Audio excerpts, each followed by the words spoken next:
இரவு 1:17 சென்னையில் ஒரு அபார்ட்மெண்ட். வெளியில் பயங்கர மழை.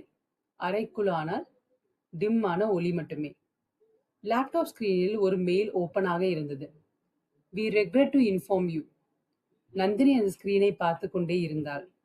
3 மாதமா இன்டர்வியூ அட்டன் பண்ணிட்டு இருந்தாள். ஒவ்வொரு தடவையும் ஒரே பதில், நீ டேலண்டட் தான், பட். அந்த பட் அவளோட கான்ஃபிடன்ஸை கொஞ்சம் கொஞ்சமா உடைச்சிட்டு இருந்துச்சு. ஃபோன் வைப்ரேட் ஆனது. Relative message. இன்னும் வேலை கிடைக்கலையா? அவள் போனை சைலண்டில் போட்டாள். கண்கள் கலங்க ஆரம்பிச்சது. என்னால முடியல, அவள் மெதுவா சொன்னாள். கண்ணாடி முன்னாடி போய் நின்னாள். நான் போதாதவளா? நான் வீக்கா? என்னால ஏன் எல்லாரும் மாதிரி ஸ்ட்ராங்கா இருக்க முடியல? வெளியில் பயங்கரமான இடி சத்தம். அவள் மெல்ல அவள் படுக்கைக்கு அழுது கொண்டே தூங்க சென்றாள். அவள் பெட்டில் மீது ஒரு புத்தகம் இருந்தது, சிலப்பதிகாரம். அதை பற்றியான எண்ணங்கள் அவளை சூழ்ந்தன. ஒரு பெரிய கோவில், எங்கும் தீபங்கள், மலை வாசனை, பழைய தமிழ்நாட்டின் ஓசை. நந்தினி மெதுவாக கண் திறந்தாள். நான் எங்கே இருக்கிறேன்? திடீர்னு ஒரு சிலம்பின் சத்தம். Gel gel gel. அந்த சத்தம் அருகே வந்தது.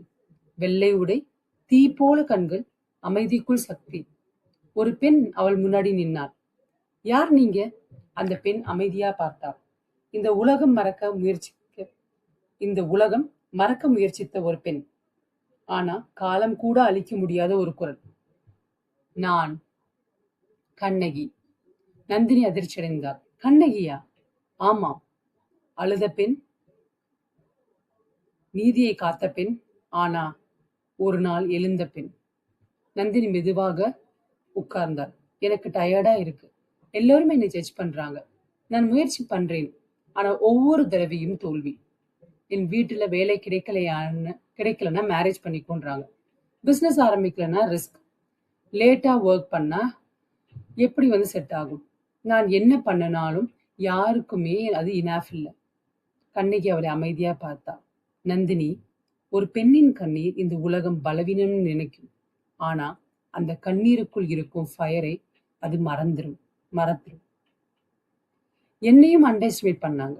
நான் அமைதியா இருந்ததால, நான் பொறுமையா இருந்ததால, நான் வீக்குன்னு நினைச்சாங்க. திடீர்னு கண்ணகி குரல் ஆழமாயிற்று.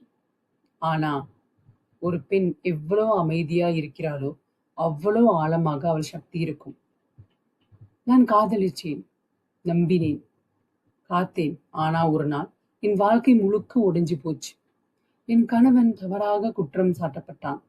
யாரும் உண்மையை கேட்கல, யாரும் விசாரிக்கல. ஒரே ஒரு தீர்ப்பு. நந்தினி மெதுவாக கேட்டாள். அப்போ உங்களுக்கு பயமா இல்லையா? கண்ணகி சிரித்தாள். பயம் இருந்தது, கோபமும் இருந்தது, வலியும் இருந்தது. ஆனா ஒரு விஷயம் அதைவிட பெரிதாக இருந்தது, என் சுயமரியாதை. நந்தினி, உன்னை எல்லாரும் விட்டு போனாலும் நீ உன்னை விட்டு போகக்கூடாது. கோவிலின் தீபங்கள் அதிகமாக பிரகாசிக்க ஆரம்பிச்சது. கண்ணகி மெதுவாக நடக்க ஆரம்பித்தாள். இந்த தலைமுறை பெண்களுக்கு ஒரு பிரச்சனை இருக்கு. அவர்கள் எல்லாரையும் இம்ப்ரெஸ் பண்ண ட்ரை பண்றாங்க, ஆனா தங்களை மறந்துடுறாங்க. ரெஸ்பெக்ட் கேட்காதே, அதை உருவாக்கு. உன் கனவுகளுக்கு பெர்மிஷன் கேட்காதே, அதற்காக ஃபைட் பண்ணு. ஒரு பெண் ஸ்ட்ராங்கா இருக்கணும்னா அவள் லவுடா இருக்க வேண்டியதில்லை, அவளை நம்பினா போதும். நந்தினியின் கண்கள் மெதுவாக மாற ஆரம்பிச்சது. ஆனா நான் தோற்றுட்டேனா?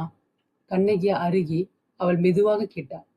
ஒரு விதை மண்ணுக்குள் போகும்போது அது இருந்துடுச்சுன்னு நினைப்பாங்களா? இல்ல, அது வளர ஆரம்பிச்சிருக்கு. நீயும் அப்படித்தான். திடீரென சுற்றிலும் தீ ஒளி. ஆனா அது அழிக்கும் தீ அல்ல, எழுப்பும் தீ. நான் ஒரு நகரத்தை எரிச்சேன். ஆனா இன்று நீ எரிக்க வேண்டியது உன் பயம், உன் செல்ஃப் டவுட், நீ போதாதவள்னு சொல்ற அந்த இன்னர் வாய்ஸ். மௌனமாக இருந்த பெண்கள் ஒரு நாள் எழுந்து நிற்க ஆரம்பிச்சா வரலாறு மாறும். நீ யாரோட ஷேடோலும் இல்ல, நீயே ஒரு சக்தி. நந்தினியின் கண்ணீர் நின்றது. அவள் முதல் முறையாக தலையை உயர்த்தி பார்த்தாள்.